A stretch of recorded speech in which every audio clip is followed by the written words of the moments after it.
Uh, Hello, everybody. My name is Kris Newsome. He, him, serve as the chair for the NIRSA Championship Series, and we are continuing our You Matter series. I'm super excited to have this wonderful guest a part of this month's conversation.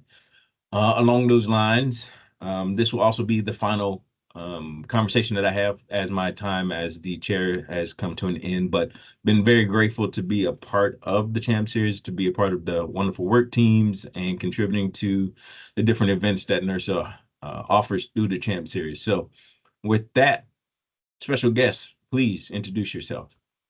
Hi, everyone. My name is Dr. Anaja Newsome. I use she, her pronouns, and I am an assistant professor in the Department of Health Sciences at the University of Central Florida. Awesome. All right. So my first quick question to you. Tell us a little bit about yourself and how you even got involved in NIRSA many moons ago. It's not that many moons. I just want to clarify. I mean, it's been like 15 plus moons, but that's not that many. Um, I was introduced to NIRSA through Casey Toberg. She was my supervisor, mentor when I was at Georgia State University. I started off, I went to a local conference and I was like, oh, wait, there are other people that do this thing where we provide recreation opportunities to students. It doesn't just happen at Georgia State, it happens at other places. And I was just kind of thrilled by that. And really, that's what took my career in a different path. I was like, I want to do this for forever. I want to be able to work in sports and recreation and have fun for my career. Awesome. All right. So with that, tell us, and I think especially after the COVID period, we saw a lot more folks transition from campus rec into other fields. So what was the thing that led you to leave campus rec to go into becoming an actual professor? Yeah, so two things happened. I would say that the first thing was I was already working on my terminal degree, and I knew that eventually I wanted to get into academia, and I really love research. That was what I was doing for my department when I was at the University of South Florida. I did a lot of research and assessment, and I really loved evidence-informed programming, evidence-informed policies. And so I think COVID just kind of sped that up for me. Some personal decisions around my mental health and my physical health, just it didn't align with where I was in my department at the time. And so I made the tough decision to kind of step away, finish my degree, and figure out what I wanted to do next. So to kind of summarize that, it was both a long-term goal, but it became a short-term goal to really protect my mental health and really make sure that I was thriving and kind of avoiding that burnout that a lot of people were feeling during the pandemic. Thank you. With that, you're still involved in nursing, and including having it presented at this year's annual conference. Can you talk about why NIRSA is important to you and why you continue to give of yourself into the NIRSA community? Absolutely. NIRSA raised me. I was, a 19, 20-year-old young adult looking for, my career, my path, my purpose. And in a lot of ways, NIRSA gave that to me. My people, my family, my mentors, you know, all came from my experiences with NIRSA. My lifelong friends, Lashika Thomas is one of my lifelong friends. I met her through NIRSA. My partner, I met you through NIRSA. And so much of where I am right now is attributed to the impact that NIRSA specifically had on me. And I really feel like that could be true for so many people. And so although I'm not directly, in a department, a recreation department, I still very much believe that I can impact students. I can, direct students to recreation and wellness services that I see in the classroom. So I feel like I learned the benefits of recreation being in the department. And so now I can serve students in the classroom that maybe they don't know about recreation, or maybe they would never, think about recreation as a career path, as a opportunity for them. And so I feel like I'm able to maybe reach students that won't seek out recreation as a whole. So I would say that's why NIRSA means so much to me.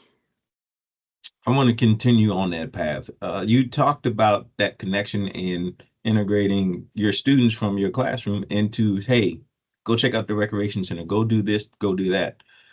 For folks that might be watching this, what are some of your words of wisdom with partnering with academia? So for us in campus recreation, we know that sometimes it's tough to get funding because we need to have the stats, we need to have the research, the data to show what we do is actually having an impact on folks.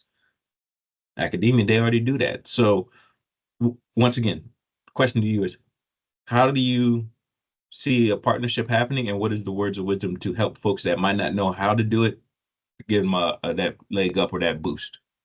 Yeah, I would say that that's a really great question. And I think that's what made me feel okay kind of leaving my traditional role in recreation and moving over to academia, because I felt like in my faculty role as a researcher, I could still have a direct impact on the programming, on the decision making through research and assessment and program evaluation. So I would say the first thing is, if you are a recreation professional, there is probably a faculty member out there that is interested in either sport management as a broad discipline, or student health and well-being as a more specific discipline, or things like leisure studies or why people recreate and how they recreate.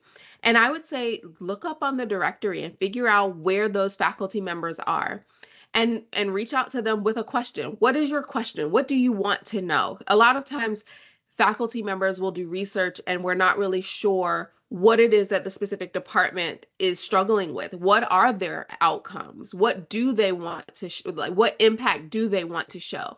I think from my experience in recreation, I have a little bit more insight, and because I attend the NIRSA conferences, I have a little bit more insight and connection to what is actually important right now. What are the trends? What are the hot topics? And so I can kind of just take that and run with it.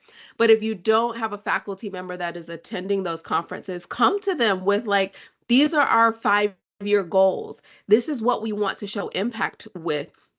And a lot of time, the faculty member will help develop a research program or a research project that will help you show those outcomes, how to collect that data. And then a lot of times, what we're doing now is we're finding that grad students, master's students, and PhD doctoral students always need research ideas, projects, data, and they will gladly look at that data, be able to analyze it and publish it on your behalf, and really make impactful and meaningful insights out of that data. So get a question and reach out to the faculty member that may be doing something adjacent to what you're looking at. Awesome. And I'm thinking back to some of your work at the University of South Florida related to exercise is medicine. Can you kind of talk about that program and the importance of not only exercise, but folks' overall well-being? Because you talked about your own mental well-being, help being one of those key components for your transition out of campus right into becoming a full-time professor. So can you kind of talk about exercise is medicine and the importance of our overall well-being? Yeah, absolutely. Thank you so much for bringing that up, because exercise is medicine is a really important part of what I do as a research program.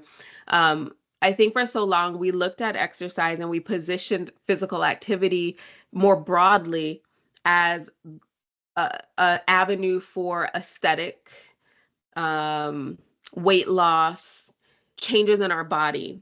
And we didn't necessarily position it as integral to both our physical and mental health outcomes. Things like disease risk prevention, things like, reducing symptoms of chronic disease and supporting our mental health. And now we have all of this research that shows exercise isn't just about losing a few pounds. It's about reducing the rates of depression, reducing the rates of anxiety, postpartum depression, post-traumatic stress disorders. We know that it also aids in things like type 2 diabetes and reduces the risk of other chronic diseases. And I think the challenge with exercise as medicine on campus was that college students used to be looked at as this generally just healthy population that wasn't impacted by those things. And so now we're seeing that the average age of onset of mental health, specifically depression, is 20. So that's our demographic.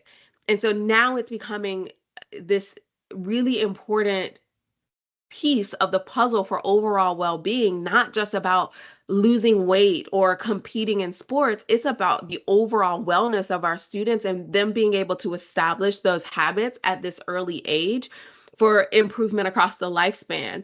Obesity used to be a disease of aging, where we would see obesity start to have its onset between 45 and 65.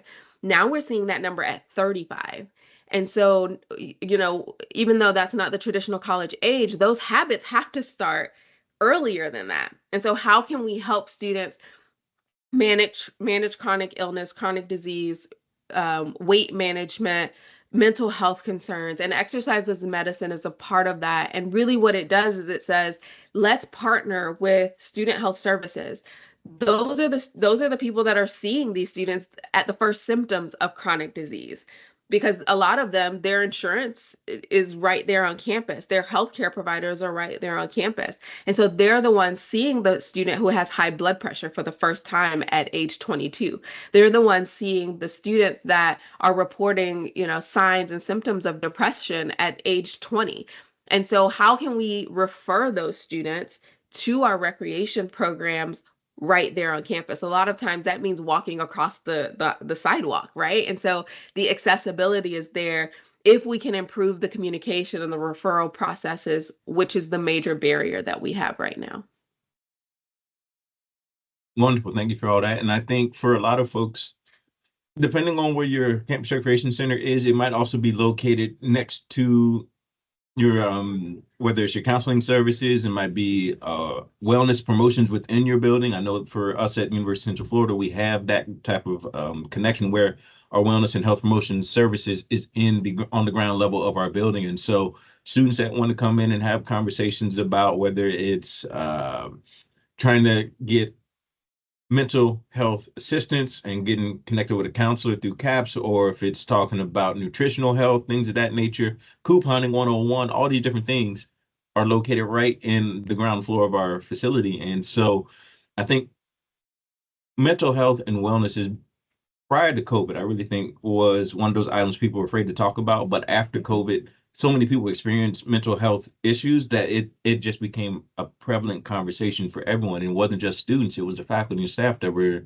also dealing with these things. And so in order for the faculty and staff to be able to be the best servants to those students, they also had to be in a good spot. So they also had to take that step back and make sure they were in good space to actually be good people to help those students that needed that assistance. So with all that being said, I have one more serious question, then we'll go into the random questions for today's conversation. So the other serious question, and I'm thinking about that connection of research and data and helping promote what campus recreation truly does and how it impacts the lives of students positively. I believe at one point NIRSA had a recreational sports journal, and I think a lot of folks don't take advantage of those articles that are in there and that research that's in there. Can you kind of talk about some of the articles maybe that you've seen, maybe that you helped write, maybe that you reviewed, and talk about that journal as a resource to help get the data, get the research out there, and to kind of confirm what we as rec professionals know, but the outside world might not know, what we do has a positive impact on folks. Yeah, excellent. The RSJ is a free membership resource for all people that are all members. Um, I serve on the editorial board and have been for the last 3 years now, 4 years now, 4 years now. It is an excellent resource. You get online free access, but what a lot of people don't know is you can still go online and request a hard copy. I know when I was early in my career, I used to get the hard copy every, I think it's published twice a year. And I would get that hard copy and I would skim through it and read through it. So you can still opt to do that. It is a great resource. One of the most recent studies that I reviewed that was eventually published was about the unified sports um, system, and they evaluated a lot of different aspects of the unified sports program and how impactful that was on both students with disabilities, but also students without physical disabilities.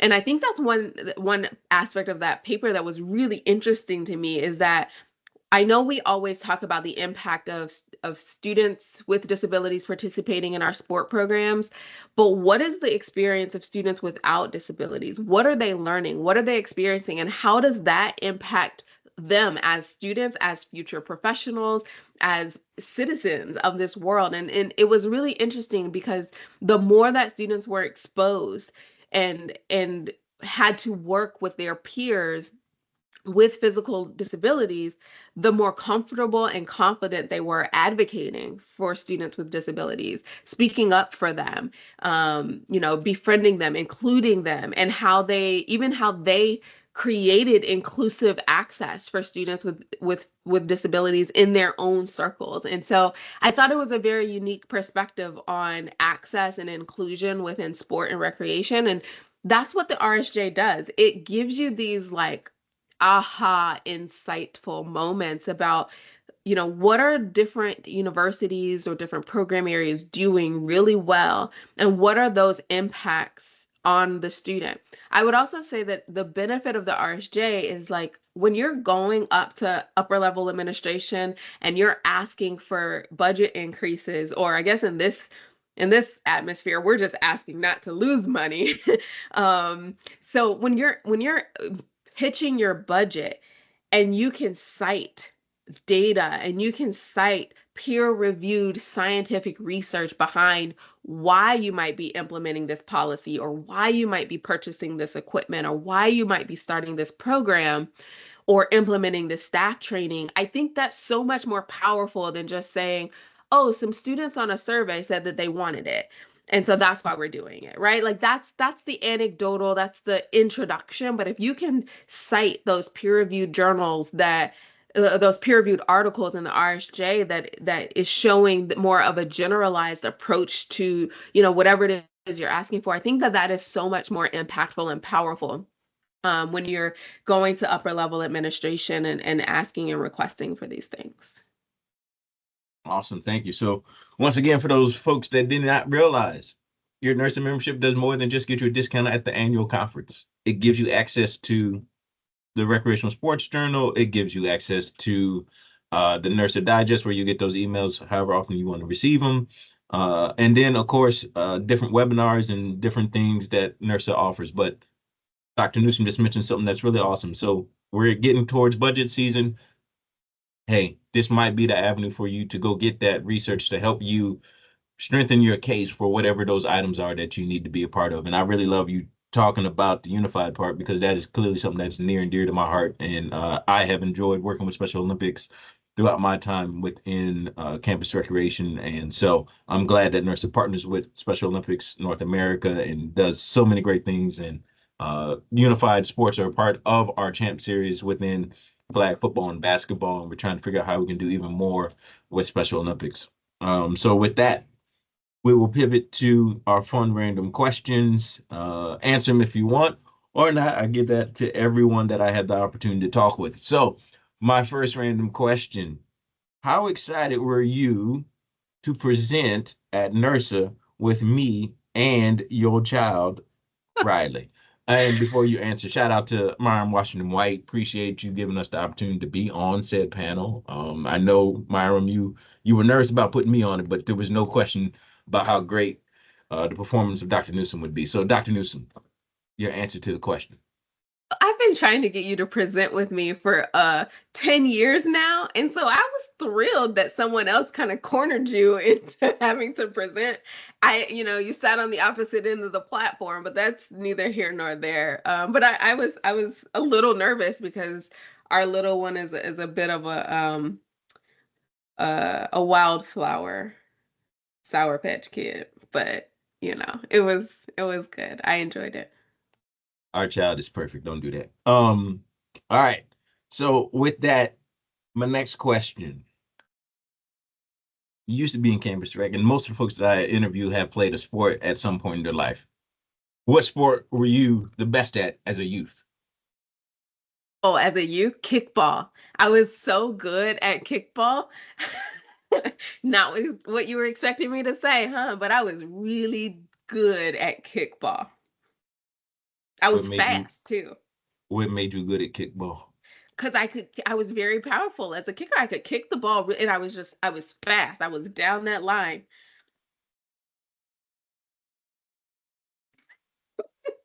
I mean, some would say I was good at softball too, but like that's neither here Nah, nor nah. there. We good. You said kickball. We sticking with kickball. All Yeah, right. kickball was my sport. All right. So with that, did you ever kick a ball so hard that it exploded? No, but I did hurt my toe, my pinky toe, and it was in a boot for about 2 weeks because I kicked the ball so hard. That doesn't make sense. All right. Same thing. It's cool. It's your life. It's your story. Wow. All right. So okay, we got those out the way. Let me make sure I understand this correctly.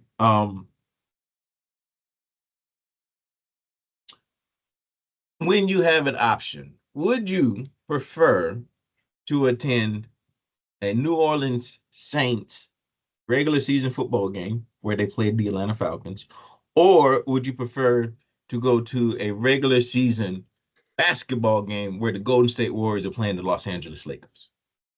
Oh man. Okay, are the Saints at home or away? So whichever one you want it to be. Saints at home against the Atlanta Falcons, sign me up. Warriors against the Lakers, either way. But I think I would choose the Saints. Okay. All right. Now, uh, I got one last question. I hope this it works.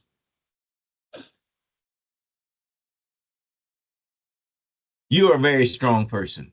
And this is one of the things that some people might know about you, they don't know about you, but you are an Olympic lifting competitor, an Olympic lifting coach, and work with USA Weightlifting as someone that instructs people to become certified coaches. With your strength, what is the dumbest question someone's asked you related to how strong you are? I know an answer, but I want to know what answer you want to give to the world. I get a lot of dumb questions. I'll give you two. Can I give you two? Yeah, because this is my show. I can do what I want. Um, the dumbest question is how much do you bench? Because Olympic weightlifting lifters don't bench, and I could probably maybe bench the bar. So that's that. The second dumbest question is your husband scared of you? And I'm like, well, that's The answer is dumb yes. because Yes, yes, I am. that assumes that I'm a violent person and I am not. So, Yeah, yeah, you're not violent, but it don't mean I can't be scared. Anyways, with that being said, we have come to the conclusion of today's session and conversation. I thank you, Dr. Newsome, for taking time out of your busy schedule to meet with me and be a part of the series. And as we have always done at the conclusion of the conversation, I want to give you one more opportunity to kind of talk about the um, importance in your mind of being involved in NIRSA and why it's so important to volunteer and or give back no matter what field you're in if you have any ties to NIRSA. So what words of wisdom or encouragement would you give to someone to say, hey, you should be a part of this organization and be involved if you have the ability? yeah, that's a great question. Let's see. Let me take a moment. I would say that the people of NIRSA is what makes NIRSA NIRSA. The field of recreation is constantly changing. I mean, higher education is constantly changing. The demands of our jobs are constantly changing. The students and the students' expectations are constantly changing. But the people of NIRSA, the culture, the acceptance, the inclusion, the camaraderie, that has been the same in my entire career involvement. 2007, it hasn't changed. The people are what makes NIRSA. And so it's so important for me to invest back into the people. Every year I give my donation. Some years it's more than others, but I'm always willing to invest, even if it's just a little, back into the association because I know that it's impacting people. And I think that's why our area, our discipline, our field has survived things like the pandemic, right? Like that's because of the people and the work that we're able to do because of the people of NERSA. Awesome. Thank you. And with this being my final one, I also want to make sure I say thank you to the exec board that I've had the opportunity to work with, which includes Val McCutcheon when they used to be on and worked with NERSA, um, JJ Johnston when they were the chair at the time, OC Wheatfall, previous chair, Shane Land, who got me involved with the exec team, and then of course Stephanie Calhoun and Nikki Vance, and of course Nicole Jackson and Lauren Carlson, all wonderful people to work with. And congratulations to Greg Durham, who will be the incoming second vice chair for this upcoming year. And with that, I say thank you, Dr. Naja Newsome, for being a part of today's conversation, for being a great person, for being an advocate for those that sometimes don't need understand that they need an advocate, sometimes being an advocate for those that don't have the ability to speak up and speak out. And thank you for being a champion for campus recreation and the importance of overall well-being and wellness, um, especially in your role, because it's not many professionals and not many professors that understand the importance of wellness and the overall well-being of individuals. Once again, COVID taught us to be a little more caring for one another, but it doesn't mean everyone is doing that. And so for you to be that champion, I am greatly appreciative of you. I can say this, I personally love you. I think you're an amazing person. You're a wonderful spouse, a wonderful mother, a wonderful friend. And I'm so grateful that you said yes to me so many moons ago to allow me to wed you. And now just watching you being a mother with our little girl just makes me smile every day. So before I get emotional and cry, I just want to say thank you. I love you. You're awesome. Keep being awesome and keep having grace and patience with me as I make mistakes because I'm not perfect. And as we learned from Seneca, um, stop carpooling. But with that, thank you all for joining and have a great day.